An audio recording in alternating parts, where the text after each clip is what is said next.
3, 2, 1. This is a call to order of the second regular meeting of the Bridgeport Board of Education for the month of February 2021. Today's date is Monday, February 22nd, 2021, and the time is noted as 6:32 p.m. At this time, we'll have observed the Pledge of Allegiance. Are you going to put a background up, Mr. Tostani, or? Yes.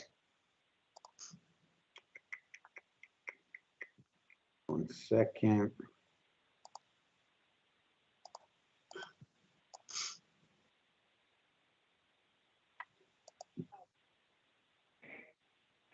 All right, 1 second, share the screen.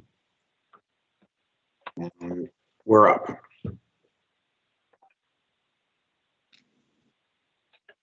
Okay.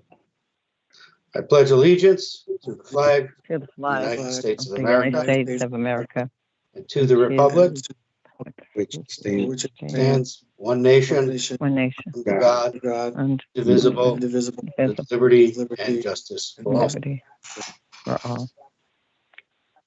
Okay. Mr. Secretary, would you please call the roll? Yes. John Weldon, Present? Bobby Brown, Present. Sybil Allen, Present, Albert Benahan, Present.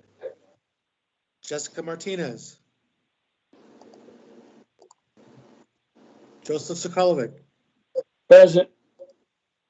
Chris Taylor, Sosimo Fabian, present.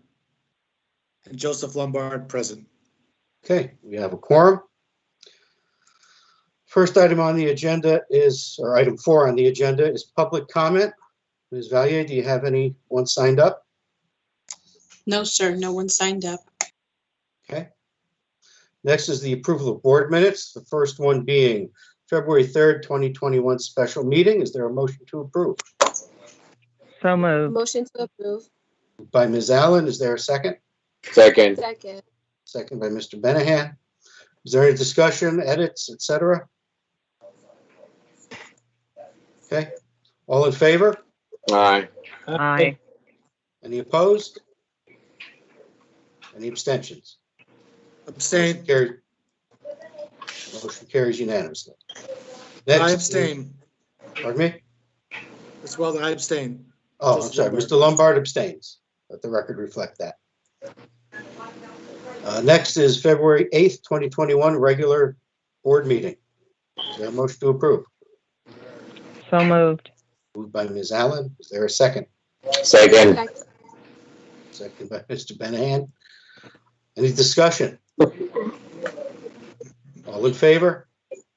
Aye. Aye. Any opposed?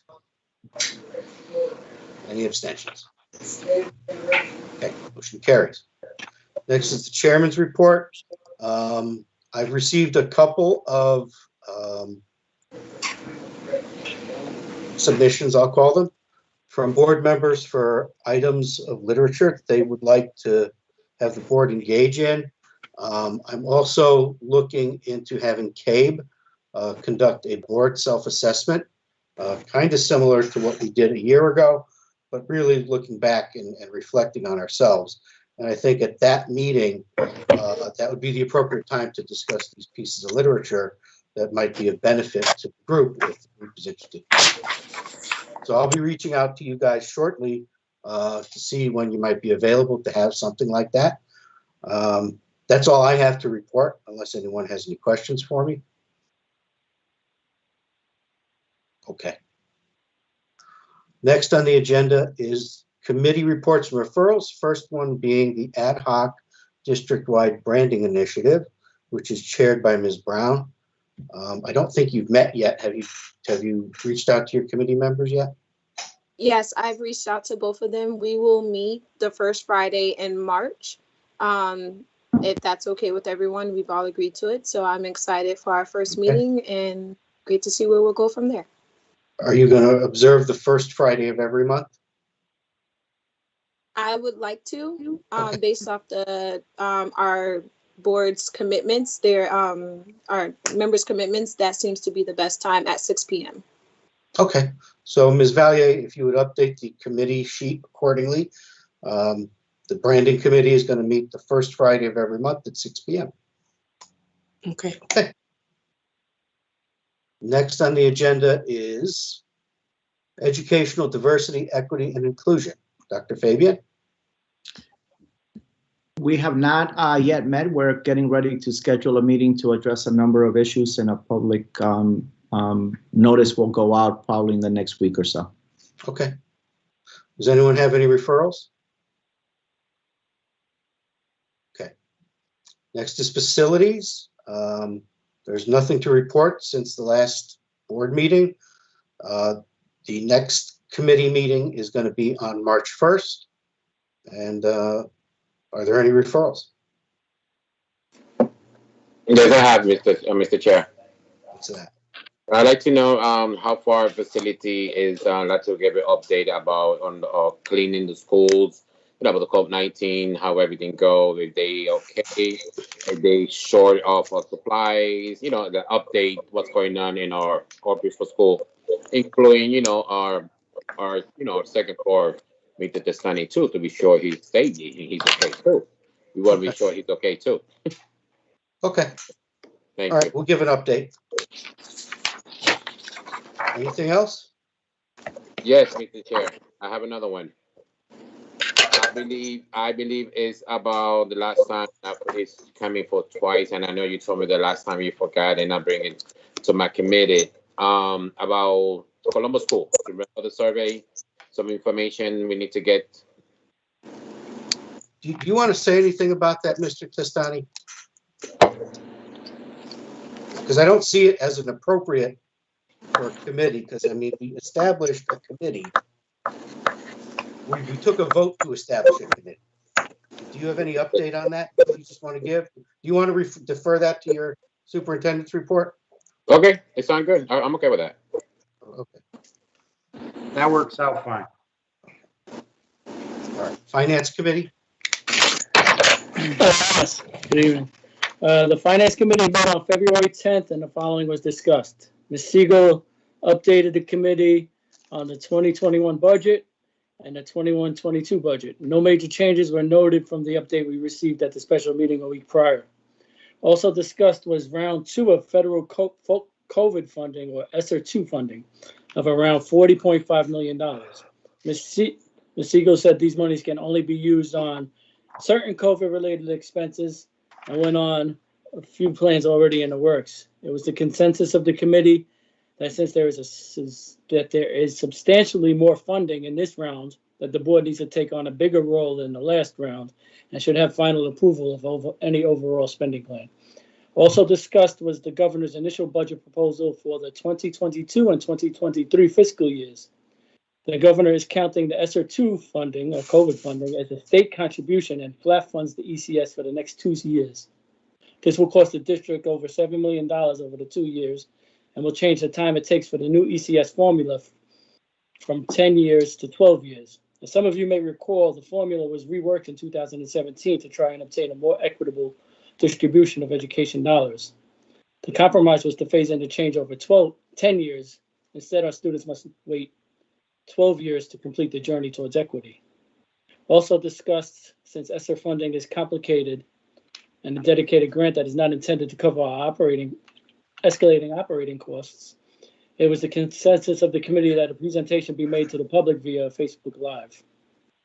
I also think it's imperative to lift up amongst our constituents that the public hearing will take place on March 1st, the state public hearing for the finance education budget. And everybody should be encouraged to provide testimony stating to unfreeze the ECS, equity delayed is equity denied. I think we should post something on our website with the date and how to testify publicly. I think would be good. A good place to put it would be under the budget, right under the line in the budget overview, and public testimony over there. And we also need to get some community forums together for the local budget. One more thing was discussed, I almost forgot, was the overtime budget. and that raised up some things about the lines of responsibilities amongst our staff and who's where, and I think that'll be a later referral towards personnel. Thank you. The next meeting will take place on March 10th, 2021. Virtual. Okay. Are there any referrals for finance? Okay. Next is governance. Again, nothing to report since the last meeting. Next governance meeting will be on March 1st. Are there any referrals beyond those that have already been made? And I remember Joe Magnet. Okay. Personnel Committee, Dr. Fabian? Yes, 2 meetings have been held, one on February 11 and one on February 16, to discuss a number of personnel issues. The issues were discussed, and we made certain recommendations to the superintendent. And that was the extent of the business that transpired at those meetings. These were staffing recommendations, correct? Correct, staffing recommendations. Are there any referrals for personnel? Yes, I got one. We need an updated chart of lines of responsibilities and all the titles from the superintendent going down to, I guess, the staff and lines of responsibilities, whose payroll they're on, because there was some confusion of finance of, city employees versus our Board of Ed employees. I'm waiting. Do you understand that's not it. Do you understand? You look cool. Yeah, I just wasn't sure of what do you mean by who's a city employee and the rest are. Well, we know the head of security, Mr. Grech. He's under the city employee, and as far as the facilities, like Alan Wallach and all that, who do they report to, and the lot, and what each is responsible for, and sort of like a decision tree type thing. I think the other issue that arose was, what degree of authority do city employees have over BOE employees, and in what circumstances, and that it came to be a kind of a muddled discussion. Where Are you muted? No. Why aren't you muted? You're not. Okay, thank you. Where that kind of thing wasn't really clearly defined, and I think that's where Joe's coming from. Is he'd like to see who reports to who and who has bottom line authority, real or perceived, and like that. Maybe we could put together a color-coded org chart that just kind of has a flow chart so that we could see who flows where. I think that would be good and convenient. And while we're at it, maybe I don't know if this is necessary, but you might put like either an email or a contact or something like that, just so that it's available. But I think if I understand Joe correctly, he's looking for an organizational chart that indicates lines of reporting and who and to whom, and maybe by using different color, who pays what bill. In other words, is this on the city side or is this on the BOE side? Okay, we could send you that immediately. We have organizational chart already that's available, as well as contacts and everything else. As far as city and Board of Ed employees, outside of those couple of positions that you referred to, everyone is a Board of Ed employee. Well, we can, even at the next meeting, if you'd like, we can review that, and I'll be in attendance to answer any questions. Simple enough. Okay, any other referrals? Students and families. Thank you, Mr. Chair. We had my meeting on February 18, 2021. It was very good. Finally, I had the report for the bullying from Mr. Young. He gave me some information, but me and my committee group was a little confused because he had some updates that he had, and Mr. Planner, he sent us the update for a few days. So I'm waiting for Mr. Young to send me the update of the bullying some schools. And I was very surprised that elementary school have more incidents in some situation about bullying that high school High school, it was only one, and it was like a 3 or 4 situation happened. Of course, we don't want to 1-0, but I was very surprised that high school low very good about the bullying, but I was very surprised that elementary school was a little high. Um, we discussed some information about district path with Mr. Rocha. We discussed about the convention, and everything is go very well. So our next meeting will be in March 18 at 5 p.m. That's Okay. it, Mr. Chair. Thank you. All right. Are there any referrals? Yes, and I would like an opportunity to more formally amplify the referral. I was invited to a meeting with the Mothers in Action. I attended that meeting. It is a group of mothers who are very interested in bilingual education. They wanted to have a conversation with me to have a better understanding of my educational trajectory and you know, how English as a second language has impacted me as I move through the educational process.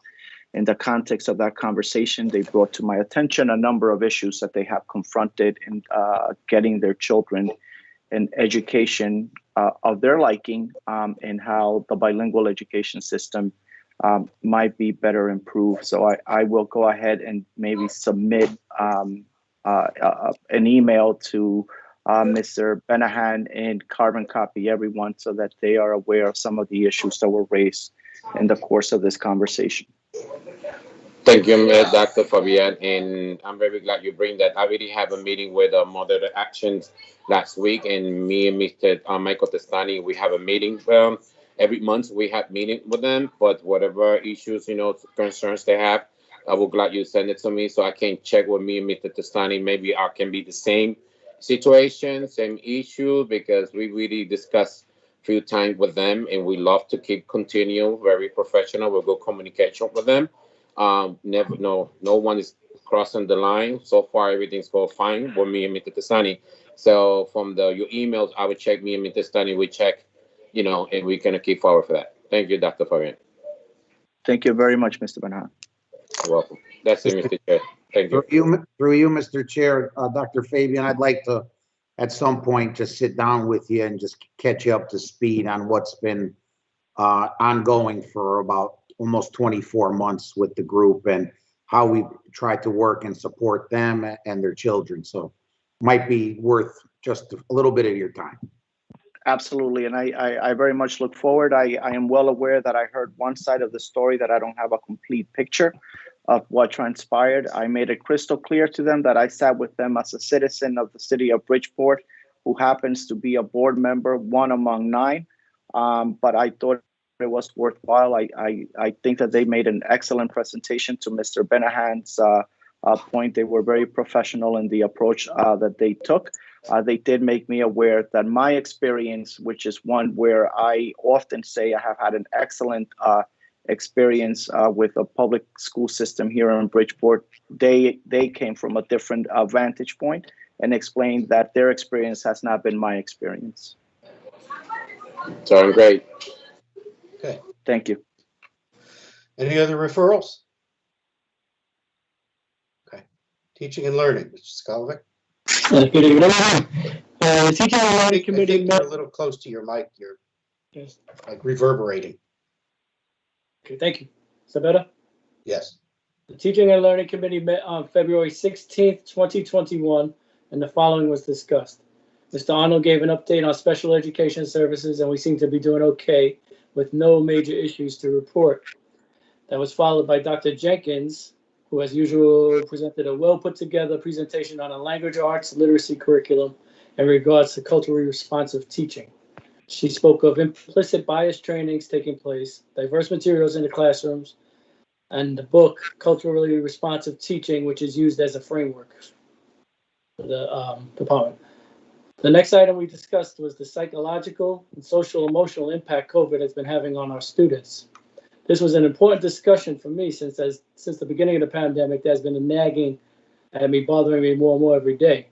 Some of what was discussed was what impact would remote learning have on a first or second grader attending in-person school for the first time, having not learned the socialization skills learned in kindergarten normally. other missed milestone grades and integration. For instance, a seventh grader or a ninth grader, they missed those milestones and it'll be leapfrogging into another grade. How's that going to affect them? What else?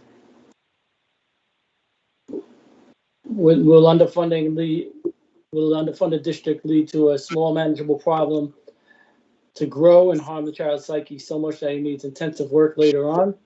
What if students who've lost a loved one or got sick with COVID entered puberty all without the supports of their peers? What if remote learners return to school for the very first time, having anxiety issues?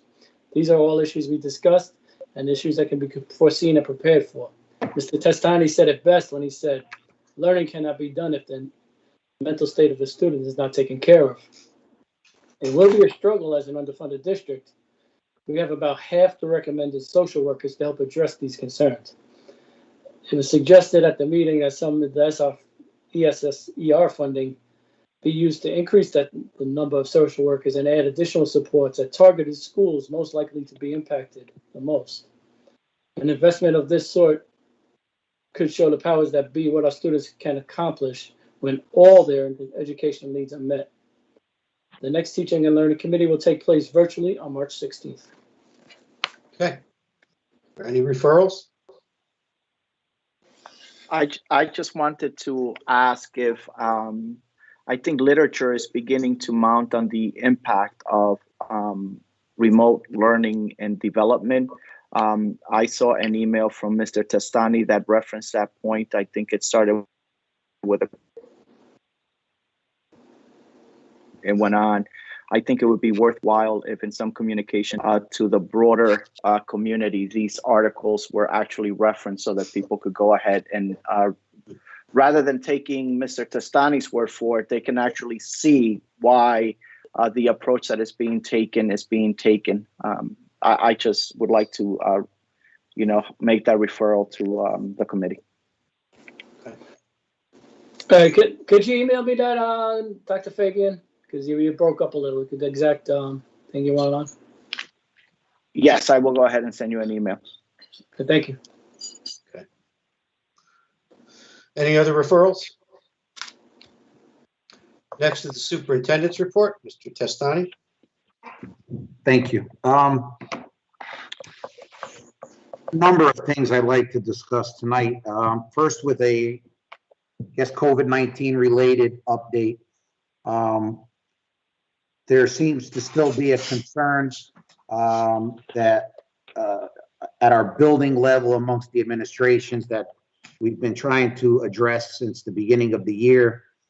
This is not a Bridgeport issue. It is a statewide issue with the lack of substitute coverage when significant number of staff members are absent. Our HR department has worked tirelessly with Kelly Services, local college and universities, and other outlets to try to increase the number of substitutes that are available to Bridgeport Public Schools to cover classrooms when teachers are absent. We continue to work and come up with creative ways.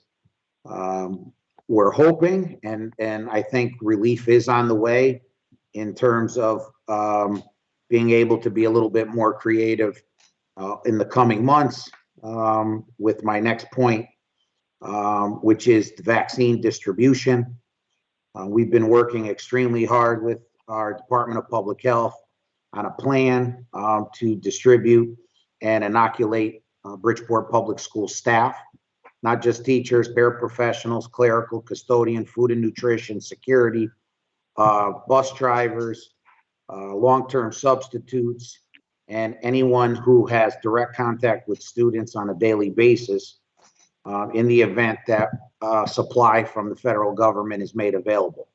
This morning, we had a meeting with state officials from the governor's office, and it was announced this afternoon that on March 1st, Monday, the state will be opening up distribution of the vaccine to those 55 and over, and also to educators and childcare providers. So we have that plan in place. We're hoping to begin as early as this weekend to inoculate our staff who wish to be in receipt of the vaccine. And our goal with our Department of Public Health is to have all our staff who wish to be vaccinated, fully vaccinated sometime in April, which then will relieve us of the some of the concerns related around having to mix cohorts of students and put more students in the classroom. And this should also allow us to continue with our plan to increase in-person time and hopefully be able to allow more students back in the classroom, as the plan for the state will allow 45 and over to begin sometime later on in March, with a full open enrollment for anyone who wishes to be vaccinated, according to the state, sometime in April or May. So there is brighter days ahead of us. Again, all pending the supply. We are confident, though, we should be able to inoculate our staff in the coming weeks.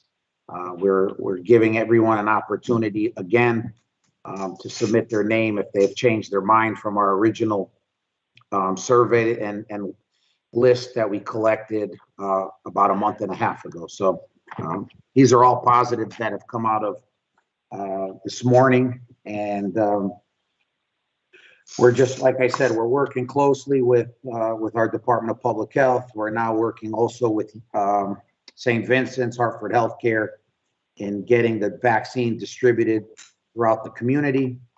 We're also looking at the possibility of trying to open a couple of other vaccine sites with other healthcare partners throughout the city to give easier access to our Bridgeport community members.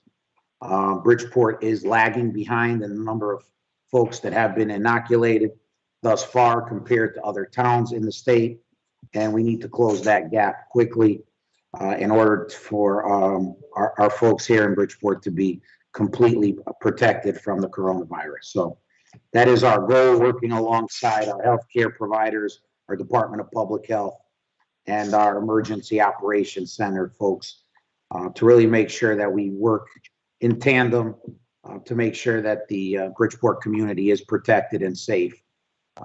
We don't want to be left behind, as Mr. Sokolovic mentioned earlier, as we continue to be left behind with funding and other resources.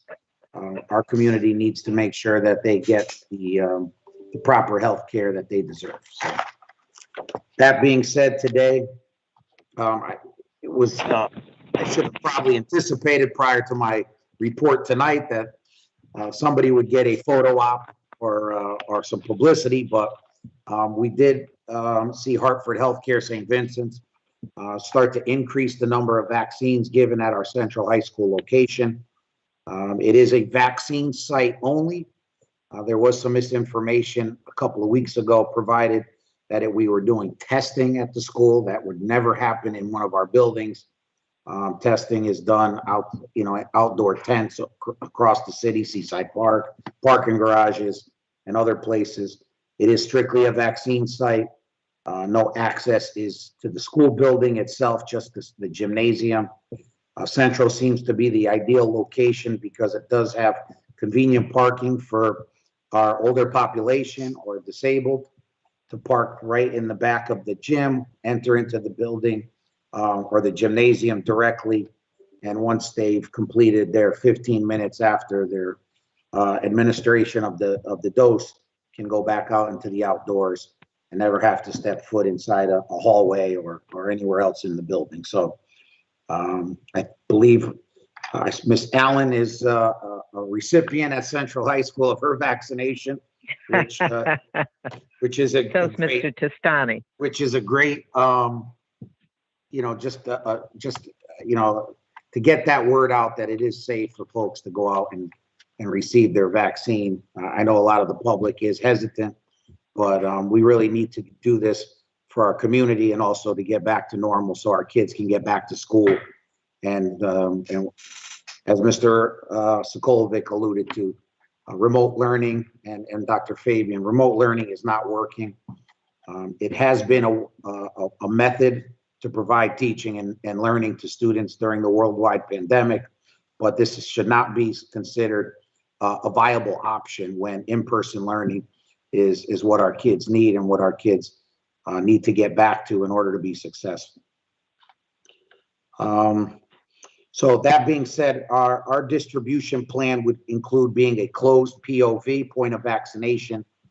We would only, they would only vaccinate our staff during certain hours and certain days. We're trying to make sure we line it up at a time where if they have any side effects, the 24 to 36 hours after receiving the dose of the vaccine, that it wouldn't impact school and being, unable to run a typical school day in a building because staff was out. So we're looking at Friday afternoon into the evening and Saturdays to give everyone enough time to report back to work safely on Monday. So hopefully we can get that started possibly this Saturday. If not, definitely next Friday and Saturday will be scheduling appointments by school, and we'll be knocking out entire school staff that wish to be in receipt of the vaccine. We're not prioritizing anyone in particular. We're going to just go by school, trying to get those who have the most in-person learners first, so that we can get back to life as close to normal as possible, and start planning for the summer months. That was one of the things to mention as well today, is that we are planning our summer programming. We've put together a committee of folks throughout the district to make sure that our summer recovery plan is very strategic, very targeted, and students are able to attend in person. We want to see them in person, start addressing some of the social emotional supports that we need to have in place, as well as learning loss and recovery of lost time in the classroom. A couple of other issues that I'd like to just discuss quickly. The CAPS Alliance districts have penned a letter and signed, all 33 districts, to the governor to address the ECS funding. That should be going to the governor, I believe, tomorrow. I can share a copy of the letter that was written that we all signed on to with the board. I will email that to you, but I believe all 33 districts did sign on to the letter to the governor, and what the decision and the impact will have on our communities. It's a little over $7.1 million over 2 years. Places like Waterbury even are seeing almost 3 times that amount. Again, that also shows that Bridgeport is still not being funded, even in the new formula, to the level it should be.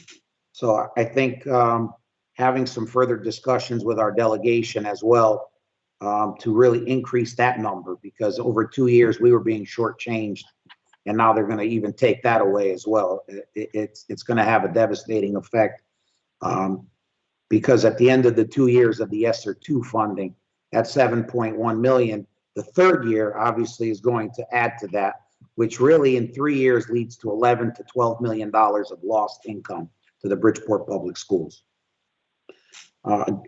We did have the meeting with the delegation a little over a week ago, expressing our concerns. It is a starting point, the governor's budget. The legislation seems to be optimistic that they'll be able to push that to the limit and get us some more funding. I was not encouraged that we did not have more representation from our delegation at our meeting, but we'll try to schedule a second one just to see if scheduling conflicts do occur. Don't want to give anybody, want to give them the benefit of the doubt that they will attend if we schedule another meeting at a more convenient time.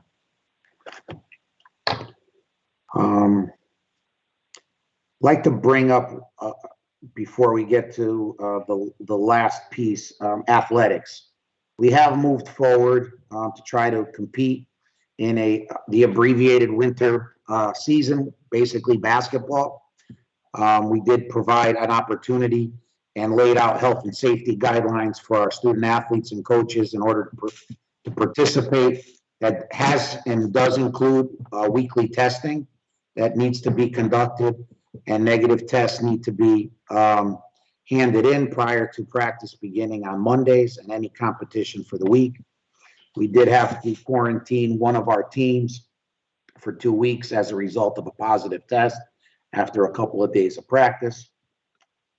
But the reason I bring up the athletics component is that, and this is probably a discussion we need to continue further at a later date, but we do have some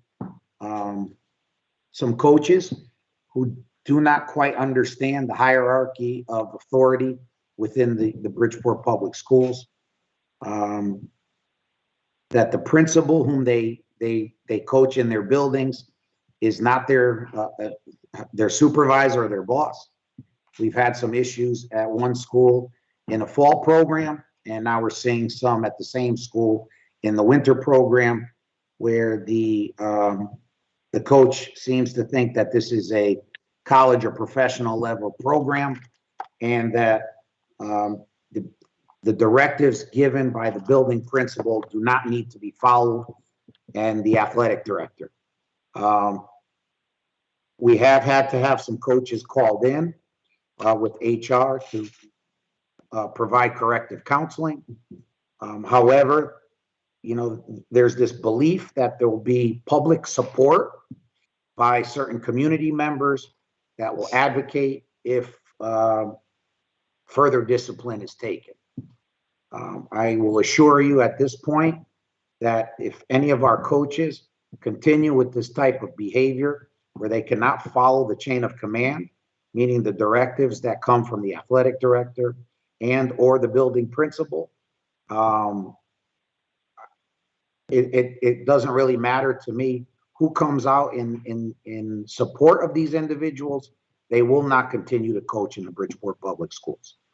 The incident that I made you all aware of over the weekend is a blatant disregard, not only for our protocols that were put in place for health and safety in order to compete, but also violations of CIAC rules and regulations, which are in place to protect the student athletes. And this cannot be ignored. We have suspended all athletic operations with the team at the school that is in question. Principal gave me an update prior to this meeting that there was a meeting held in person this morning with the coach. Things did not go very well, and he's going to attempt to have another meeting tomorrow in order to rectify this situation. I told him he has my full support. Whatever decision he makes as the building principal, we will go forward with. But if you have any questions at this point before we get into my last topic, that may be a little bit more, it's less COVID and just more operational moving forward. I do. Mr. Chair, is it okay if I ask my question? Yeah, go ahead. My question is COVID related. So we already know that a lot of the schools, Central being one of them, as one of the schools that is being used as a vaccination site, correct? Yes. So I just want to make sure that, I know the information has been out there. Certain parents are aware and some parents are not, but just could you give us clarity as to the process of when vaccinations are going to be taking place, the cleaning process of the building before students come back in, just outlining that, because the conversation throughout the community is saying that these are the same buildings that our students are entering in while school is in session or while it's not in session, and students are individuals who may possibly have COVID are in the same buildings that our children is. So could you explain the process from if it's on Wednesday, what that looks like for Wednesday, what cleaning looks like for Wednesday, what, staffing looks like for Wednesday as far as vaccination protocol? Sure. So as I mentioned, the gymnasium is the only access to the school building where vaccination is occurring. The gymnasium was not being used by students and staff this year. They are receiving any type of physical education through in the classroom, or in the spring, I'm sure they're going to be going outdoors. We were doing the Department of Public Health on Wednesdays when there was no students in the building. We did that because we wanted to kind of just get an idea without having staff on the parking situation and get an assessment of that. We then they increased it to Saturdays. St. Vincent's began today. One of the reasons we're feeling confident is, again, number one, they don't go into the school. Number two, the entire gymnasium is sanitized at the end of the day. And number three, in a building that could hold 2,000 students, we're running roughly around 300 kids in in-person attendance at this point in the year. So it is completely isolated away where any students or staff members would be anywhere remotely near the gymnasium area. We did send out a letter on Wednesday. Mr. Graff sent out a letter that I provided to him from me to make the families aware at Central High School that there would be an increased usage and that it would not impact the school day in any shape or form. Thank you. No other questions. You're welcome. Mr. Wilder. I have another question. Okay, Mr. Sosimo. Yeah. Question is for Mr. Testani. Mr. Testani, I just wanted to thank you for your report on the coaching situation. I recall that at some point you had really given a lot of thought as to whether you were going to allow sports to move forward. And I just wanted to see maybe if in your conversations with the coaches, you perhaps could explain to the coaches the role that they play as role models and the responsibility that they have to train our students to follow instructions, to make sure that they are a team player, that their behavior falls short of that when they fail to follow safety protocols. And I just wanted to ask that you please convey that message. Perhaps that might sink in given the societal role that coaches tend to play. So thank you. Yes, Dr. Fabian, thank you for that. I did meet with the coaches right after the meeting where we had discussed whether we would move forward or not. I met in person with them at Harding High School in the auditorium. One of the other things that I did stress is our failure, obviously from hearing from some of our students that spoke at our meeting that night, that they believe their only way out of Bridgeport is through athletics. And that we need to start putting together as a group a handbook for student athletes so that when they enter in 9th grade, they're able to receive this, read it, and it could be kind of their Bible as they go through their 4 years of interscholastic sports in high school, that they are so much more than being an athlete.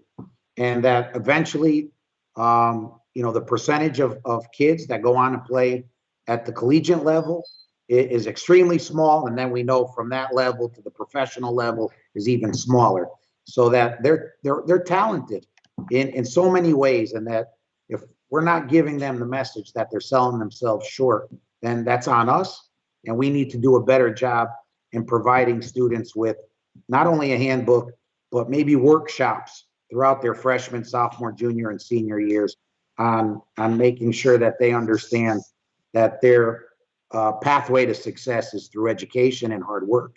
And that if they can get a college scholarship and play in college, that's just a bonus because they get to play something that they love as well as get a free education. But to put all our eggs in that basket, that's a failure on our part and our coaching staff and our athletic programs that we need to correct immediately, because we heard too many students, one student that night's too many, that their only way out of Bridgeport is through playing a sport. And we know that's not the case. Thank you. Okay. Mr. Benahan, you had something to say? Yeah, I have a question for Mr. Testani. Mr. Testani, I have two questions, and maybe you can answer me. And one is the Board of Education getting reimbursed for the use of the building for the COVID-19?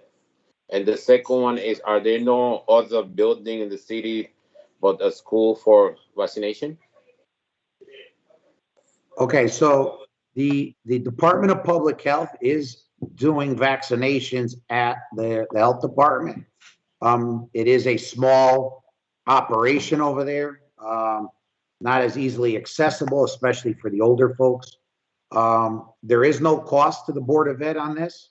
You know, everyone is working during the course of regular hours. Any overtime that is incurred on Saturdays for nurses that are administering the vaccine, that are Board of Ed employees, or security or anything, is being paid by the city through their COVID relief money. So there's no cost to us. We're just trying to be a good partner in trying to stop the spread and get our community back to some sort of normalcy sooner or later. I mean, the importance of getting this done, I see is more important to our children and their education than anything else. And that's why I'm more than happy to be a partner in this endeavor. Okay. Thank you, Mr. Stoney. No more questions, Mr. Chair. You're welcome. Want to continue with your report, or does anyone else have a question or comment? Yeah, my hand's not Okay. working. Yes, yeah, I got a couple of questions and some comments. I'm all well and good with being a partner in this as the Board of Education and our school buildings, but I've got a problem with process. These are building use is a joint responsibility between the Board of Education and the superintendent. When I have a constituent call me on the phone and say, hey, why are they using Bridgeport Public School 5 days a week? And they hear dead silence on the other end because I have no idea what they're talking about. And then later on, I see it, a News 12 story on something I had no clue about. That's not a good way to do business. We got to do better with the communication between us and the board, because when things like that happen and the board's not consulted, it could have probably went through facilities, could have had a quick facilities meeting. We could have answered the questions Ms. Brown asked about what's happening, with allay fears before they even get snowballed off. Because otherwise, if the mayor's coming out making the announcement without the board being involved, it makes it look like on the top of that organizational chart we're going to be seeing is Mayor Joe Ganim, and then next in line, Superintendent Testani reporting directly to Joe Ganim instead of the Board of Education. It needs to be emphasized that the Board of Education is the ultimate authority over the buildings as Superintendent Testani, not the city as it appears sometimes. Appearances mean a lot. That's all I got. Any response?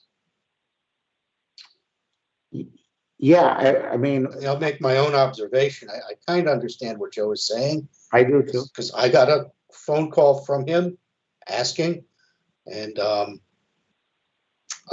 but on the to be frank, I honestly thought it had been going 5 days a week.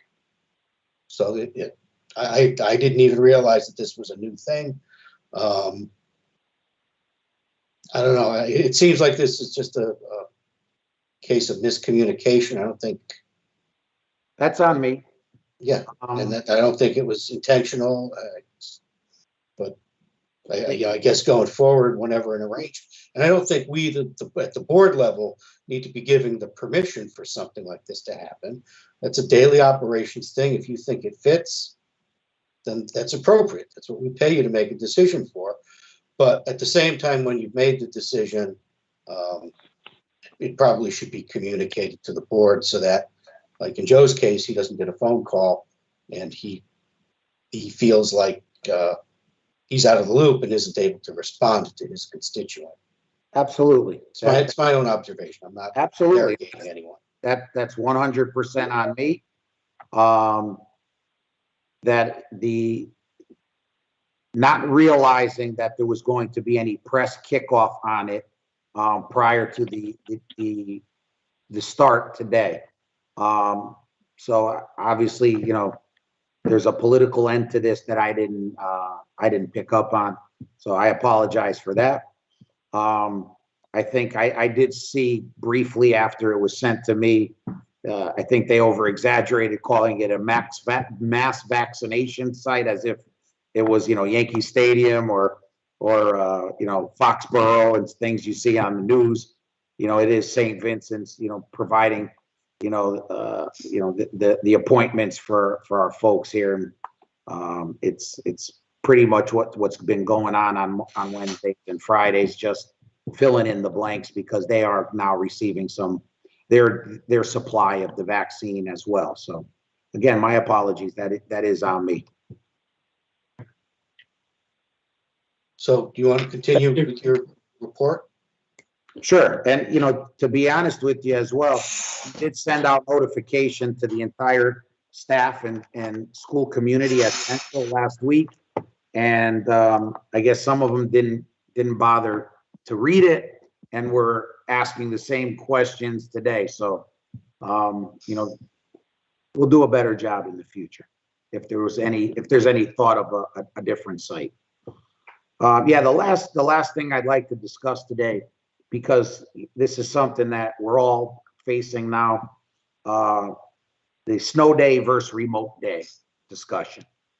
A couple of things that I want to discuss here is, number one, the idea of snow day versus remote day is something that, as you all know, I'm not a huge proponent of just throwing more remote days at our kids. They've lost enough time in the classroom to continue to lose more. To me, where it's unnecessary, it's a problem. Number two, many of our kids just enjoy an old-fashioned snow day,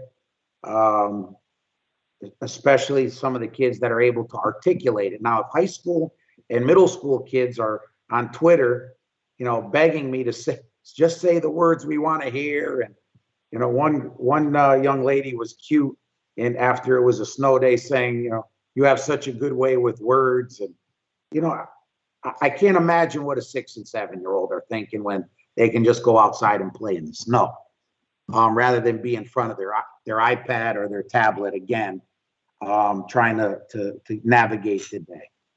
No, but the other problem I have is also collective bargaining contracts come into play.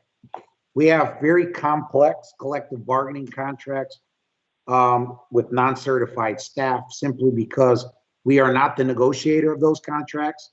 Labor relations in the city is. As much as we try to interject, those contracts are not negotiated by the board. And to try to have discussions with labor and with these collective bargaining units, I think is critical before we come to any decision on moving forward next school year, with the possibility, if it's on the table, with remote as opposed to snow days. We really need to identify everyone, because some folks are using this as a safety concern. Well, if it's a safety concern for some in a bargaining unit, there are others in that bargaining unit that need to be considered as well. Also, the city side employees that are in that bargaining unit. So I have a hard time deciphering who inside of a bargaining unit should be given special courtesy when others are not being given the same courtesy. Number two, the one thing I'm extremely concerned about into 21-22 is if we go to remote days, I'm not sure Wi-Fi connectivity is going to be something that's going to be widespread across all our homes. The free Altice Wi-Fi that we're providing and we've hooked up our families with is for 12 months. I'm sure at the end of the 12 months, if we're in a better place with COVID, that 12 months will not be extended. All those families will lose Wi-Fi service. The hotspots that we've provided our families, I'm sure when we return to full in-person, those hotspots will no longer be active as well. So the option of remote for all our students may not be on the table, simply because we are in circumstances that our families and our children can't control. So I think going forward, unless we can resolve all these issues and we can guarantee that 19,000 plus students can access reliable internet connectivity. The 21-22 school year will consist of the old-fashioned snow day, and we will make the days up as we have for centuries. We'll make them up at the end of the school year, and if they become too much, where it exceeds where we can go in June, we'll go back to taking away days in the April vacation like we've always done. But I can't worry about what happens in our surrounding districts. They are not Bridgeport. They don't have the same issues that we have here, the same challenges our families face. If we're going to look at the surrounding towns, then, you know, we need to look at the towns that are similar to us. And I'm not really happy to say that I want to do what some of our other districts are doing, because they don't encompass all our kids or all of their kids. They're just, you know, satisfying certain folks. And as I mentioned in my email, this remote day was created to provide teaching and learning for a pandemic, not for convenience for folks. Because let's be extremely clear, snow days are because school children traveling to school on school buses need to be safe. They were not created for adults. If that was the case, then every time there's 3 inches of snow, the entire state would shut down, and that does not happen. So I want to be clear with folks that the remote day is not going to be our go-to option. You know, I know that's going to disappoint some folks, but I think just overall, especially even for our staff, they're going to have children at home. They're going to need to tend to. I don't think they'll be able to provide 100% of their attention to our kids and the responsibility of teaching remote all day long. Okay. Mr. Penahan, you have your hand up, or are you just waving? Yes, I've got my hands up. It's because the hand in the tablet is not working. Something's wrong. Okay. Mr. Testani, I heard you, but I have to ask you. But we had, you know, they have 2 remote days back to back, and the third day, the snow day. So does not make sense that they had all the electronic at home already? Well, we do have the electronics on Wednesday. We have a remote day. Thursday we had a remote day, and then Friday we canceled and just gave it a regular snow day.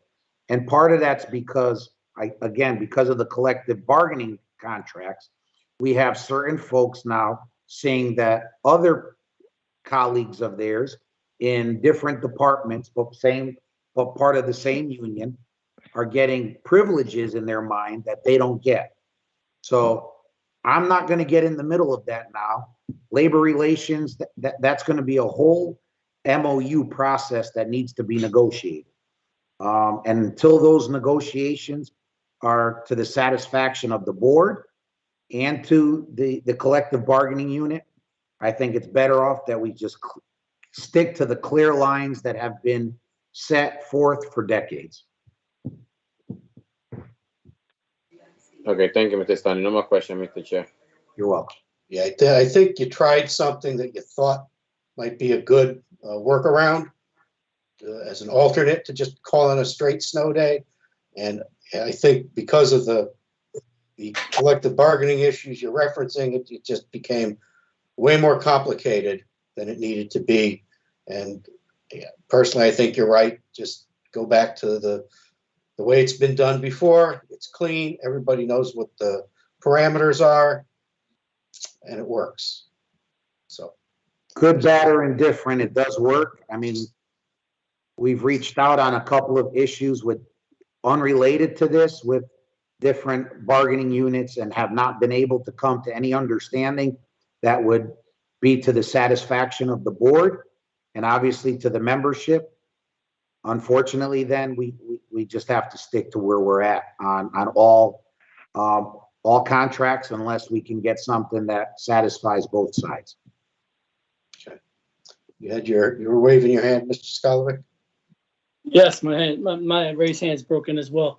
Yeah, Mr. Testani, this has been a problem for quite a while in my mind. I never really liked that the city gets to negotiate the contract for the majority of our bargaining units, because that saddles us with costs that have a political connection to them.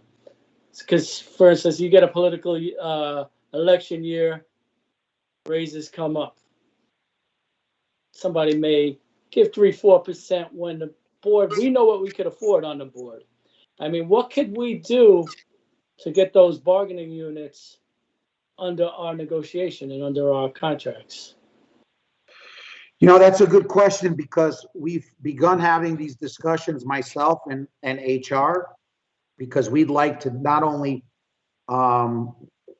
we'd like to take over the discipline of the members of those units as well, just to relieve some of the burden off labor relations, but also be able to control the timeliness of how folks are disciplined in these units. Because they're, you know, they have a lot of employees that they're dealing with on the city side, and we not to throw any rocks, but you know, discipline delayed doesn't have the same impact or same effect that it does when it's immediate and it's at the time that the infraction occurs. So you know, one of the other things that's also troubling is that those contracts, simple things like holidays are determined from the city side. Whereas when we set our calendar to make adjustments to our school calendar, we have to take into consideration what days those bargaining units have off because they follow the calendar put out by the city. For example, it's called Italian Heritage Day, also known as Columbus Day, also known as, you know, Indigenous People Day. If we wanted to come to school on that day, like many districts do, it becomes a negotiation through labor relations, and the bargaining unit members have to agree to it. Whereas if they were our employees, they would follow our calendar. It's extremely frustrating, Mr. Sokolovic, on a number of things that I've tried to implement with the units. I've offered them, I think, more than fair compensation in terms of days off and vacation in order to try to change some of the calendars when it comes to their ability to meet our needs when it, for example, school security and not being able to take vacation when school's in session. It's just hit a brick wall on many fronts. And until we can get hold of those contracts, I can talk a little bit with Bertram and Moses to see, and the city attorney, on how those things can be rectified.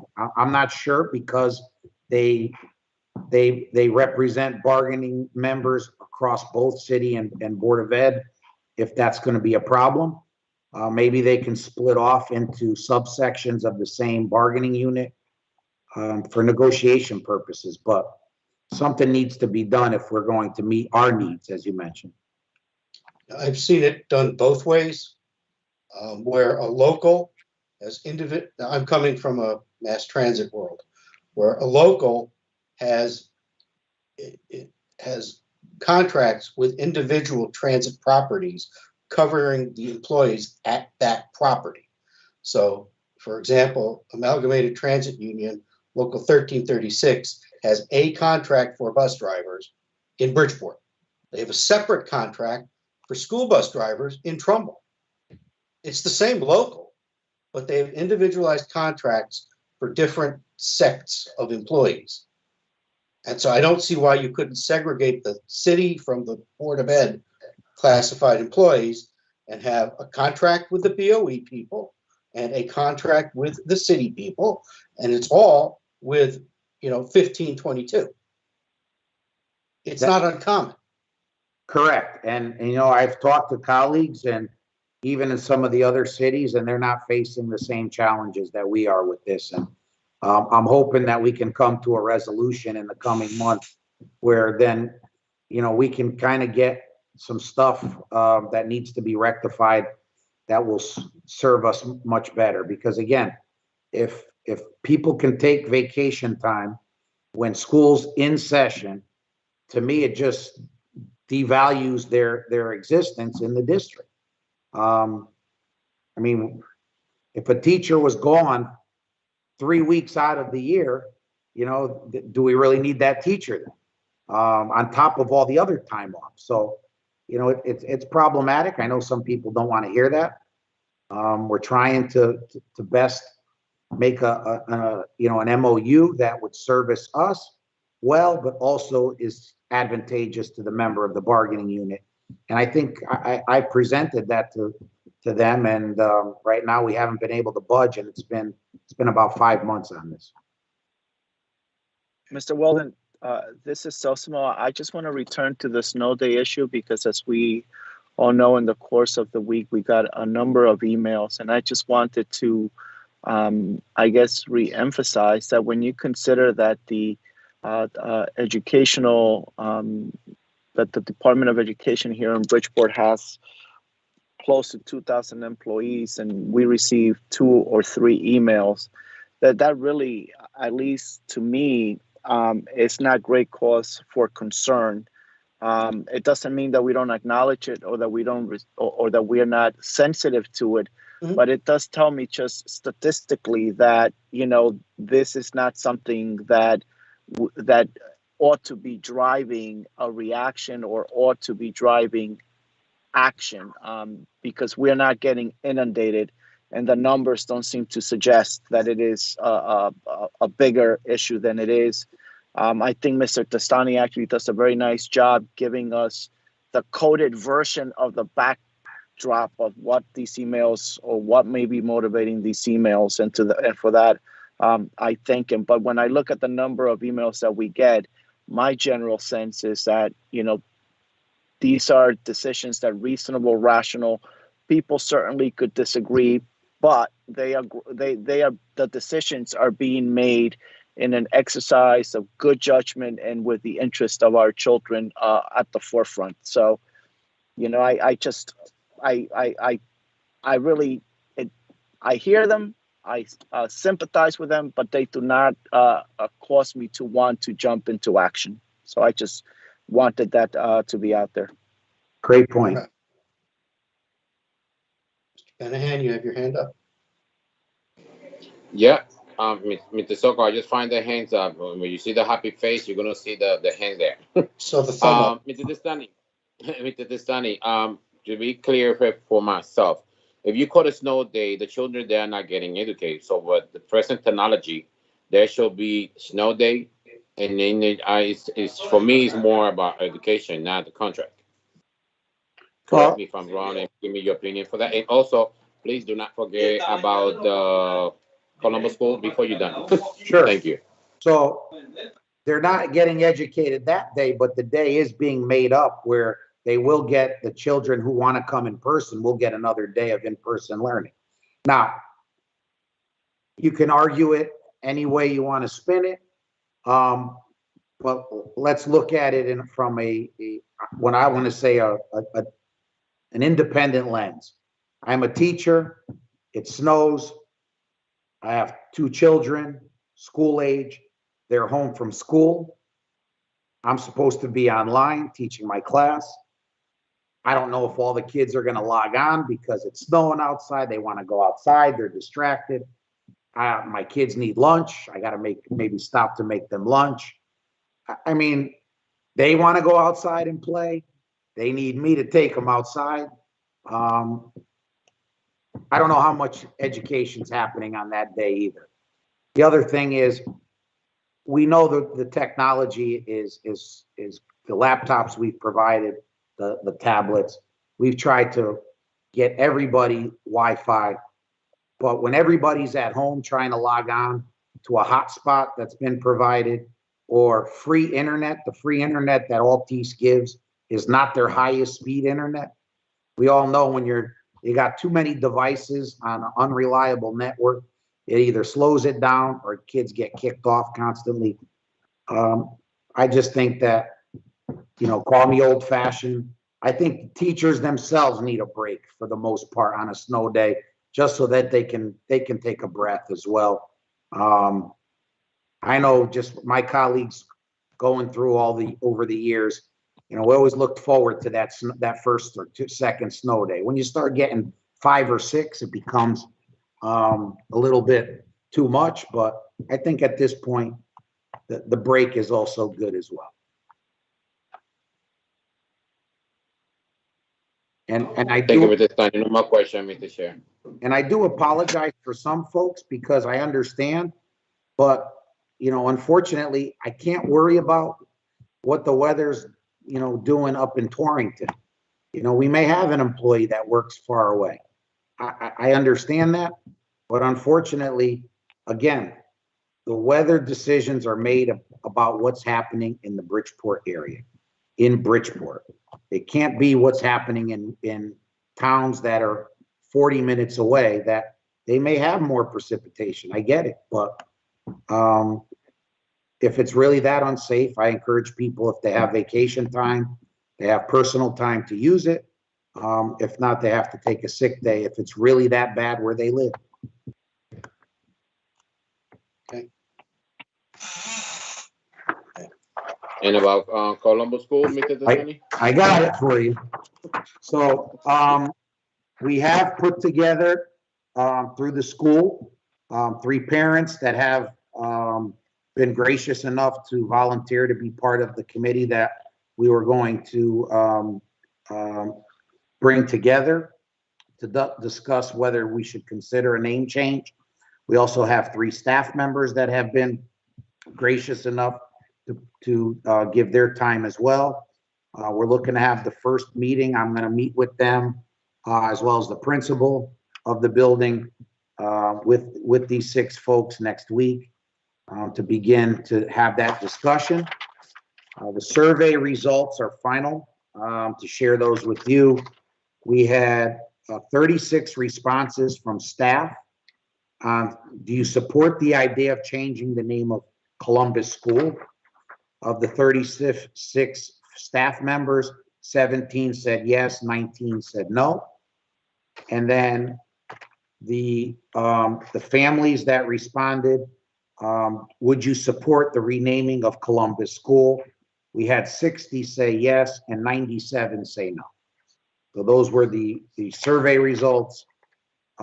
We will have a meeting next week with the 6 staff members and the administration as a representative.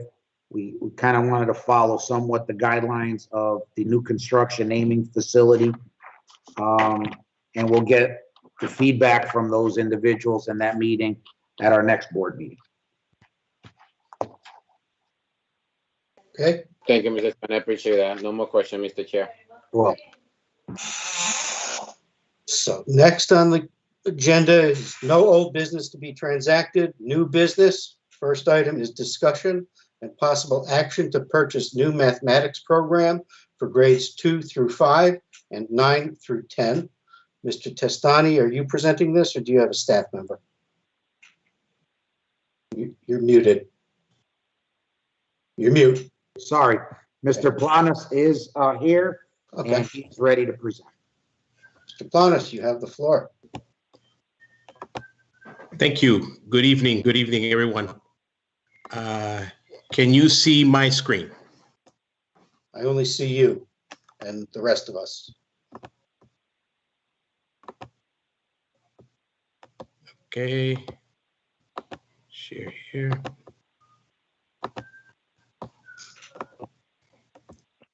How about now? Yes, we can see it now. Yeah. Okay.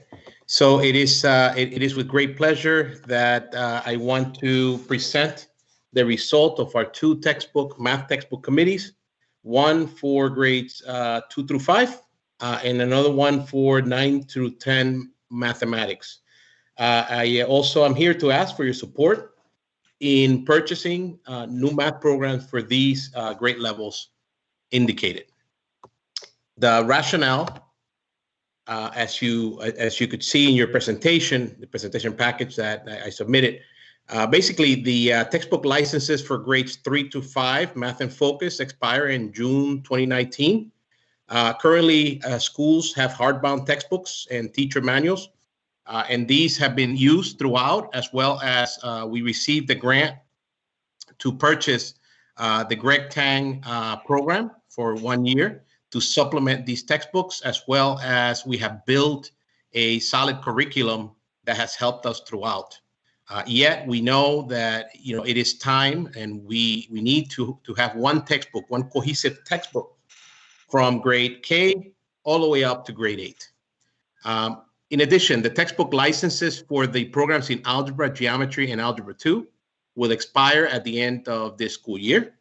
And also, although the actual licenses for grade 2, the Ready Classroom expire at the end of the 21-22 school year, which is next school year, we are missing key components such as the assessment engine, iReady, as well as the instructional acceleration program, which these licenses have already expired. We need to have a cohesive program for these grade levels, and that's why we formed these committees.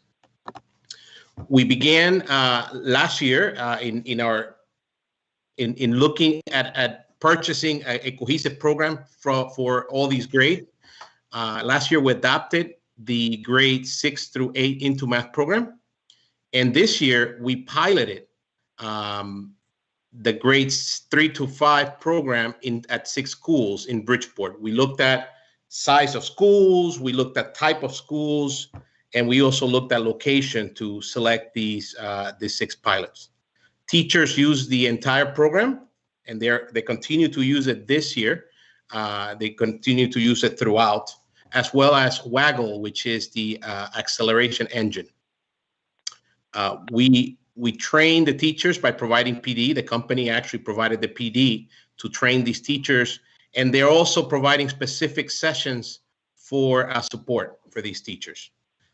Overall, the results from the pilot showed successful implementation of the program and coherence to our current curriculum. It also helped us through this pandemic in the sense that it provided us with electronic resources that has helped teachers greatly. And this is through comments from principals, visitations in classrooms, as well as surveys that we have done. This is information that we gathered through those meetings. Again, we need a cohesive program. K-8, currently we have 3 programs altogether. That's not acceptable. We really need to have one cohesive program. The plan is to add grades 2 through 5 this year, and then K and 1 the following year when the licenses expire for that program. A pilot program will be implemented for grades K to 1 next year, similar to the one we have in grades 3 to 5. Also, we checked with IT to field test the devices that are being used in these different grade levels in preparation for this implementation. And in the summer, we are going to be looking at our curriculum to just update it to meet the recommendations of the program. Although our curriculum is pretty strong, we just want to just tweak it a little bit to support the path of the program. Altogether, the cost of this program for grades 2 to 5 is $1.1 million. It's actually close to $1.2 million. And this includes 6-year licenses of the Into Math program, including all the electronic components, all the print documents for students so that they could write on the book for those grade levels for the 6th year, all the teacher materials in print, and the use of Waggle for all students in grades 2 through 5, as well as the professional development needed to implement this program. This is roughly $200,000 a year. We have roughly 7,100 students in those grade levels, which account to, I think I was doing the math, it's roughly around $25 per student. Any questions so far? I have a question. Yes, Mr. Chair. Thank you, Mr. Blana. Like always, your presentation is amazing, and I know you are the master in math because you did so many workshops when I was a former PTA, so Ambassador High School. I'm happy you working with this. Mr. Plan, I have a question. How is the program different than anything we had purchased in the past? That's an amazing question, Mr. Manhattan. I'm glad you asked that question. There are three factors that are very different about this program, and in regards to not only this program but also the programs that are out now, but especially this one program. First of all, the importance of this program focusing on a strong foundation of thinking. So we just don't want kids to memorize things. We just don't want kids to just regurgitate the mathematics, because we know what that leads to. We know that leads to forgetting things. We want kids to think through and to develop a strong foundation of mathematics. This program focuses on the Common Core standards, the part of reasoning, which allows a strong foundation of a concrete foundation in mathematics, followed by a pictorial representation of whatever the concept is. And at the end, you're going to learn the abstract. So for example, if I'm learning how to add, I will learn how to add first with manipulatives. Then I will learn how to draw pictures to learn how to add, to kind of put things together. And by the time I'm done, I would be taught how to add the traditional way. And the reason for this, if we start with the traditional way, is that it really strengthened the problem solving aspect, because we're teaching students how to problem solve at the same time that we're teaching them how to solve problems mathematically and the math involved. So that's important, the CRA model. Number two, it has some built-in assessments that are essential. As we know, we have technology. How do we use that technology to really see where the students are at on a day-to-day basis? This program allows us to see right away. It self-corrects the worksheets or the activity sheets in the program. It takes that data and it allows us to see exactly the weaknesses and the strengths of the class, of the group, of the grade right away. We don't have to wait for 3 days for the teacher to correct the pile of the mound of worksheets or tests or whatever it is. 3 days later, we get, in the past, 3 days later, we would have gotten the information. Now it's right away. And the third thing is, as you know, we have a strong, a big EL population. And so this program, one of the authors of this program is actually a person that I met several years ago, is Dr. Harold Asturia, who is in the University of California, Berkeley. And he was part of the development of the three reads, which involves the concept of reading in mathematics through using a step-by-step process. So it allows students to understand the content through using the strategy of the three reads, so that EL students could better grasp and could better do the math behind it.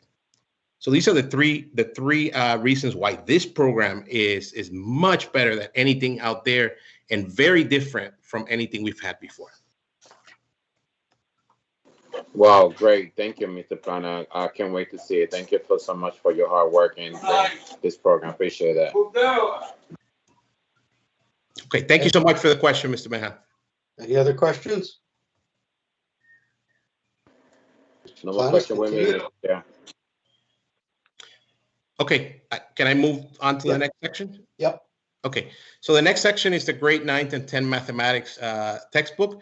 Now, this committee met beginning in October of last year, and we went all the way to January 2021.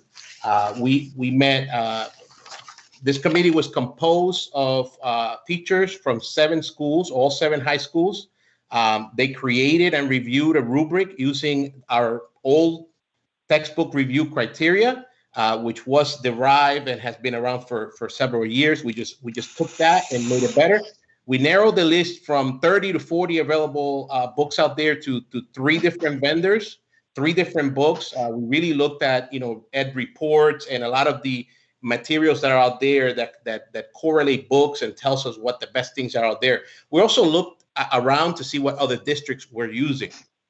We rated each textbook according to the rubric into different categories. And then we took a look at the textbooks that we had through presentations.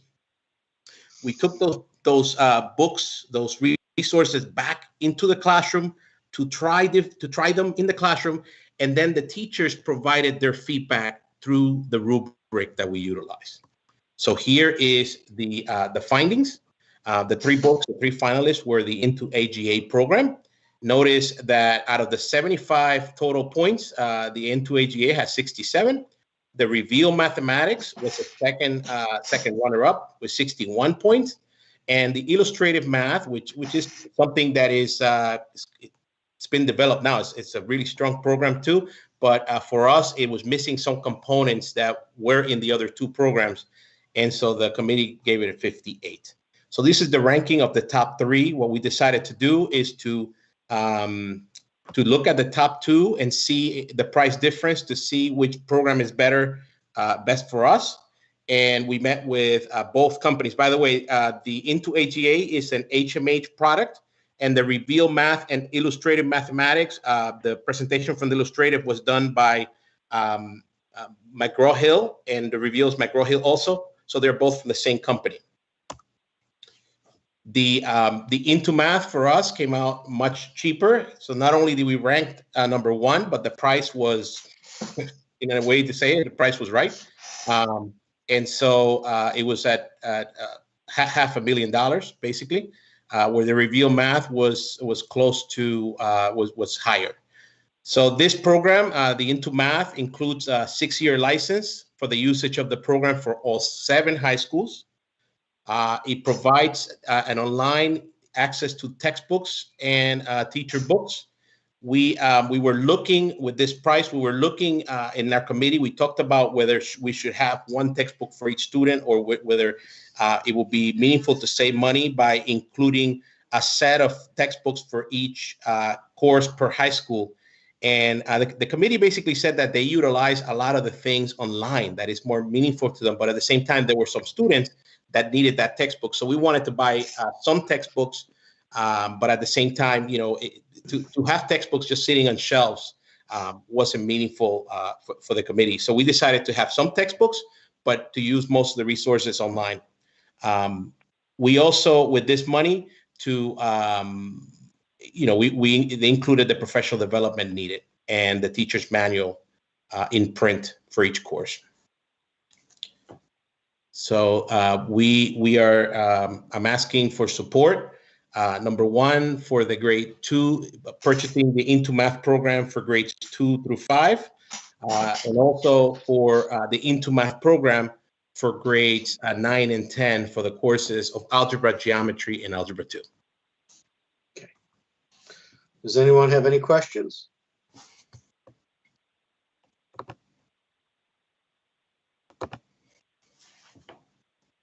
I don't see any hands raised. So I am going to seek a motion to authorize the purchase of the new mathematics program for grades 9 through 10 as recommended by Mr. Planas. Is there a motion to that effect? So moved. Moved by Mr. Sokolovic. Is there a second? I second. Seconded by Mr. Benahan. Any further discussion? All in favor? Aye. Any opposed? Aye. And any abstentions? Motion carries. Mr. Planas, you are authorized to get your new program. Fantastic. Thank you so much. Okay. All righty. Thank you, Mr. Planas.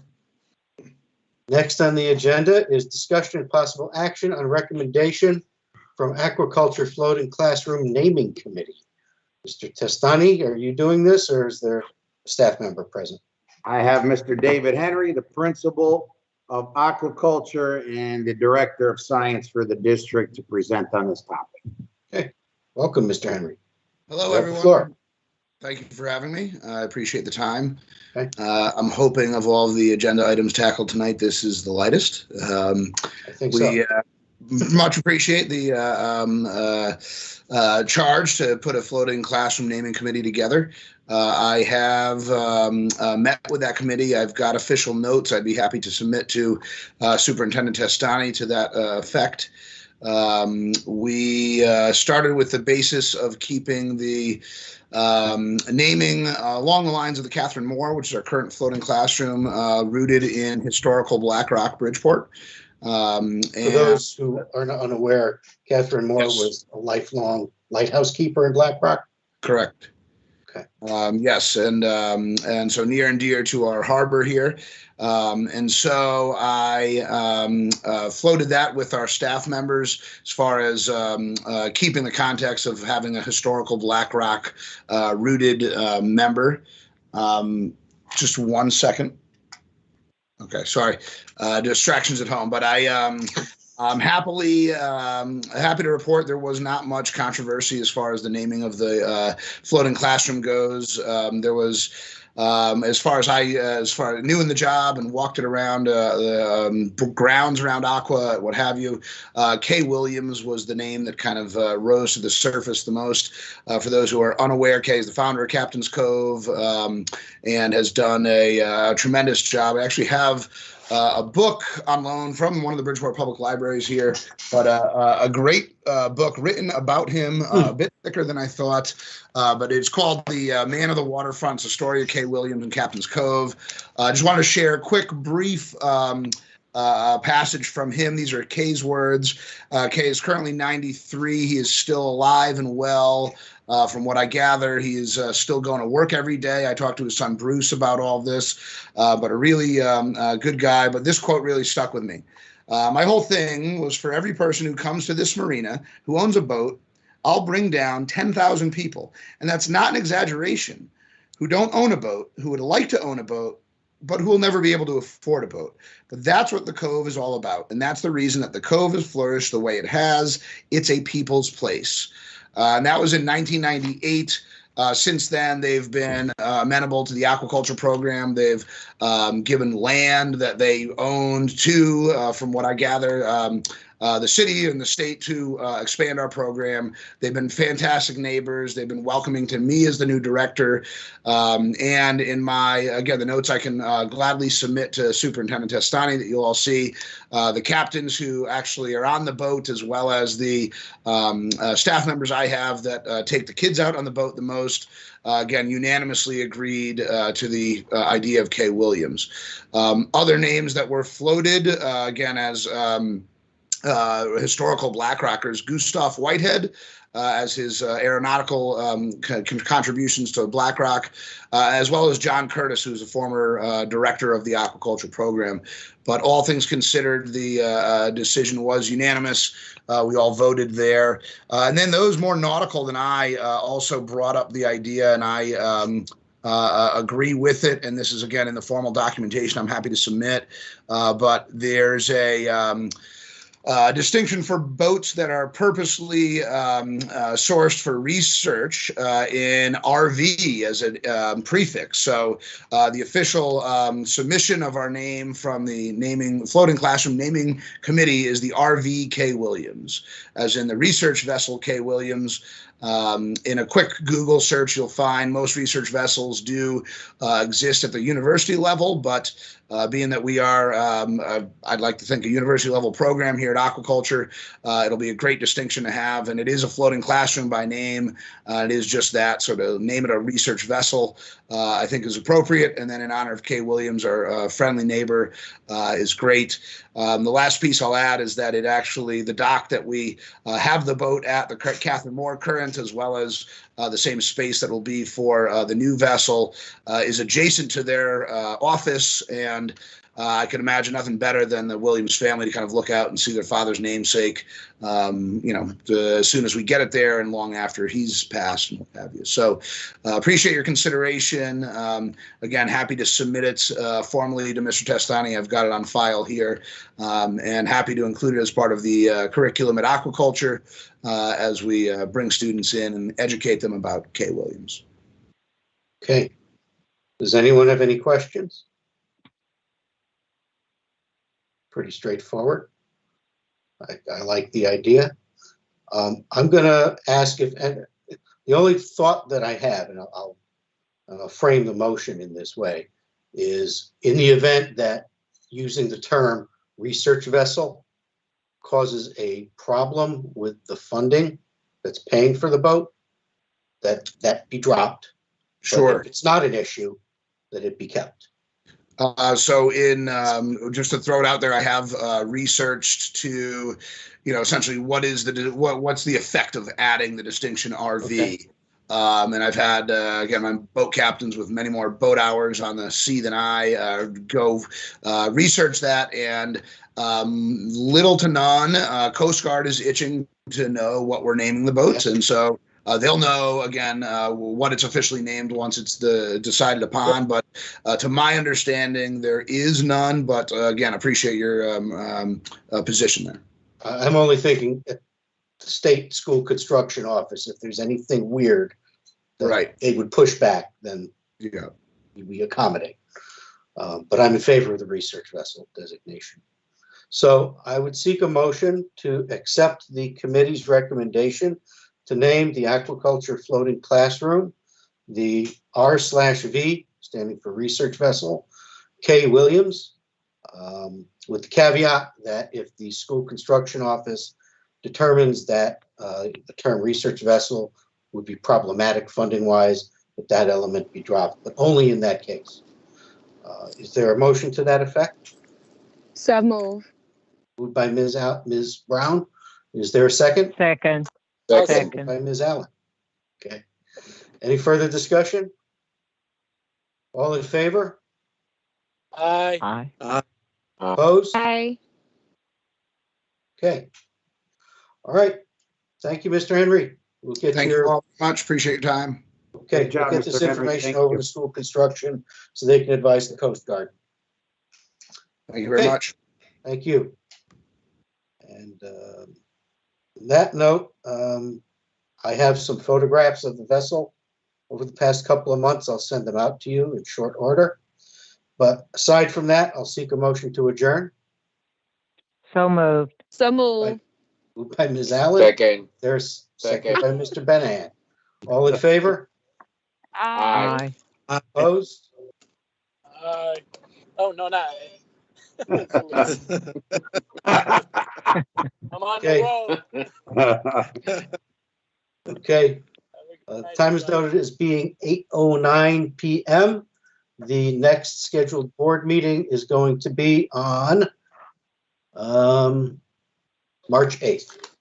So I'll see you all then. Have a good night. Good night. Good night, everyone. Good night, everyone. Thank you. God bless you all. Safe home.